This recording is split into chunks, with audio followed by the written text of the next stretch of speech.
Jeune élève de 3e, 4e pour Ambroise, qu'est-ce qui différencie le jour de votre baptême de ce que vous vivez aujourd'hui? Vos parrains, le jour de votre baptême, parrain et marraine, disaient oui à votre place et la grâce de Dieu descendait pour la première fois en vous. Dieu venait habiter votre cœur.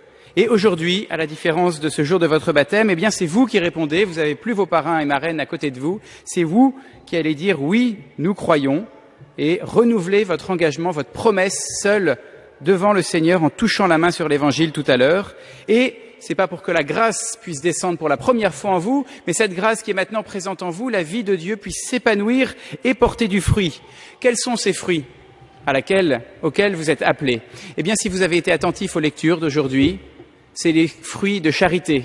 Et si vous avez été très attentif aux lectures, il y a de quoi avoir un peu peur, en se disant quel abîme auquel je suis appelé, d'arriver à pratiquer tout ce que Jésus demande, la patience vis-à-vis des autres, la miséricorde les uns les autres, le pardon mutuel, etc. Et puis d'arriver à non seulement ne pas tuer, ça j'espère que c'est dans vos désirs premiers quand même, mais d'arriver à ce que votre cœur puisse être complètement transformé pour que votre cœur devienne miséricorde.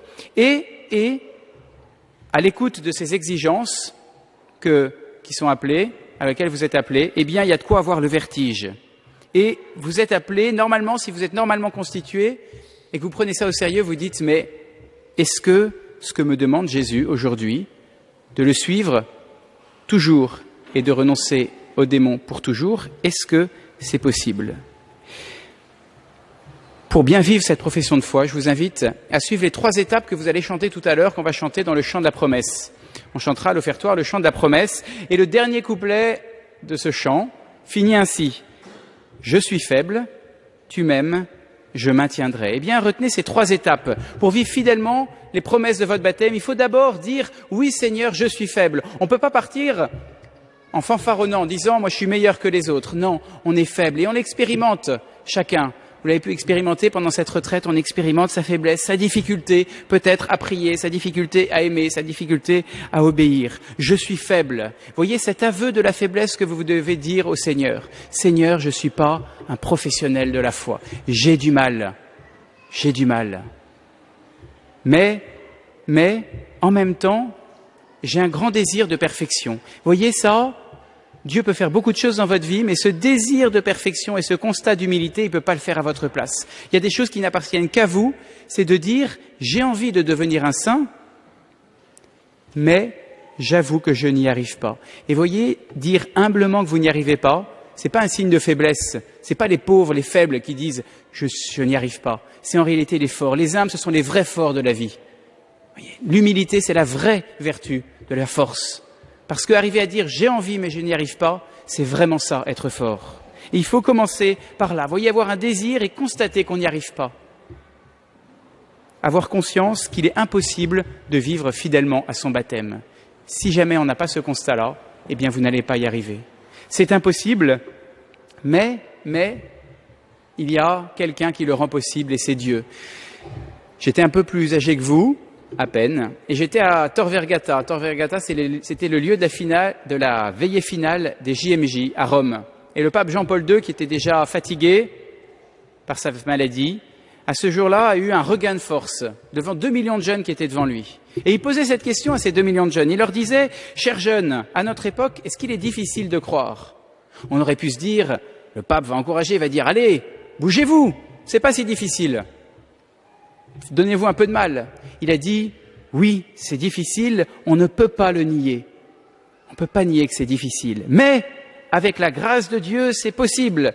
Difficile, mais possibile. Retenez ça, c'est difficile, mais c'est possible. Pourquoi possible?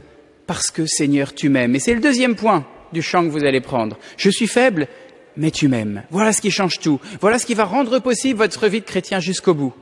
Vous avez des difficultés, vous avez du mal, vous avez peur de vous-même, c'est bon signe. Vous avez peur de ne pas y arriver, c'est bon signe. Mais il y a quelqu'un qui veille sur vous et qui vous appelle d'un amour tout particulier, d'un amour de miséricorde. Dieu n'attend pas que vous soyez parfait pour vous aimer. Il vous aime pour que vous deveniez parfait. Il vous aime pour que vous puissiez être fidèle. Et voyez, c'est en vous appuyant sur cet amour de miséricorde de Dieu pour vous que vous allez y arriver. Vous avez un Dieu Un Dieu qui sait que c'est difficile, qui connaît la faiblesse humaine et qui est là à chaque étape de votre vie et qui va vous demander de vous appuyer sur ces faiblesses pour vous faire progresser. Regardez les paraboles qu'il donne. La parabole de la brebis perdue.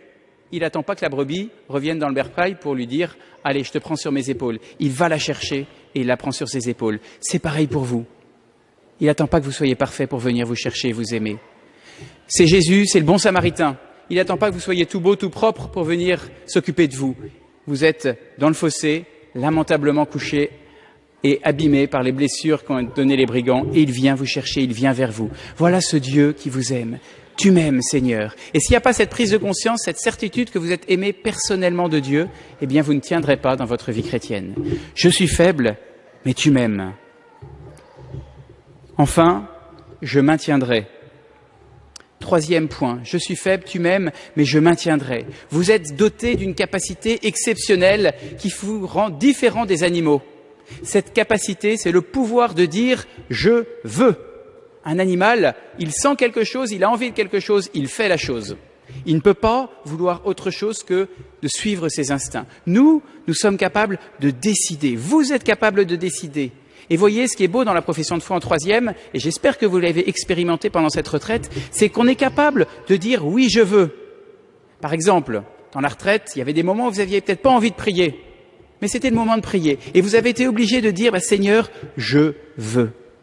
Et c'est cette volonté qui est magnifique, qui fait que vous allez pouvoir demeurer, durer. Voyez, vous allez peut-être parfois chuter. Parfois, ça va être difficile, vous serez faible, oui, mais vous pouvez dire « je veux » et je veux quoi? Non pas être parfait du jour au lendemain, parce que ça, on sait que c'est pas possible, mais je veux persévérer. Voilà ce qu'il faut faire. Je maintiendrai, ça veut dire je veux persévérer.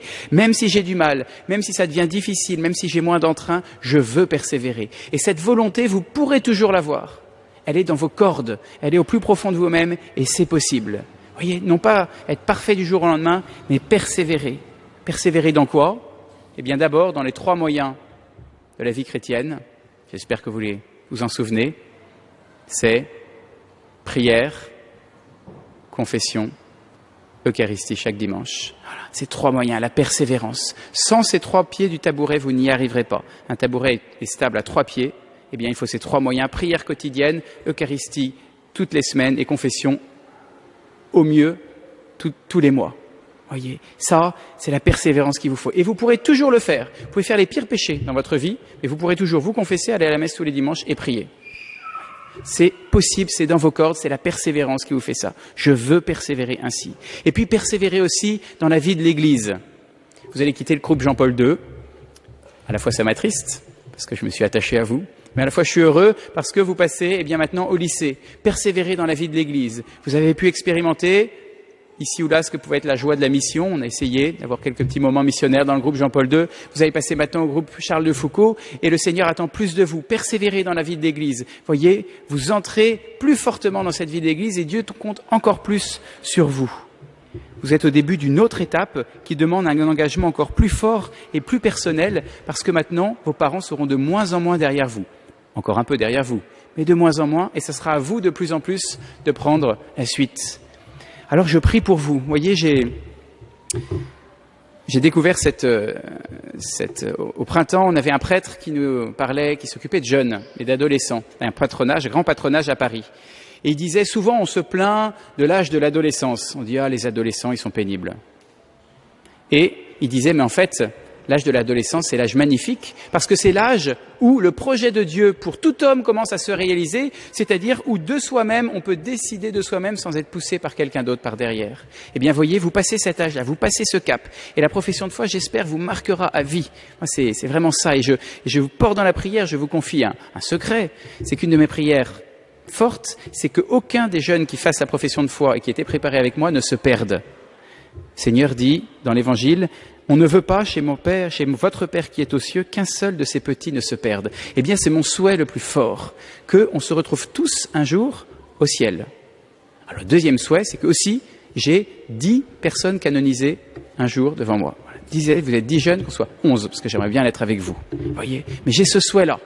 Alors, vous allez dire, eh bien, c'est pas possible. Alors, on va prendre par la main la personne qui va nous aider. Voilà pourquoi on finira par la consécration à Marie. On se confiera tous à la Vierge Marie pour que cet engagement qu'on veut vivre, mais dont on sait qu'on est faible, qu'on peut s'appuyer sur l'amour de Dieu, eh bien pour accueillir cet amour de Dieu, on demandera à la Vierge Marie de nous aider. Prenez-la par la main, elle est votre mère, vous avez été consacré à elle le jour de votre baptême, eh bien vous renouvellerez en ce jour aussi votre consécration à Marie pour qu'elle vous guide et qu'elle vous aide à pouvoir dire « Je suis faible, tu m'aimes, je maintiendrai.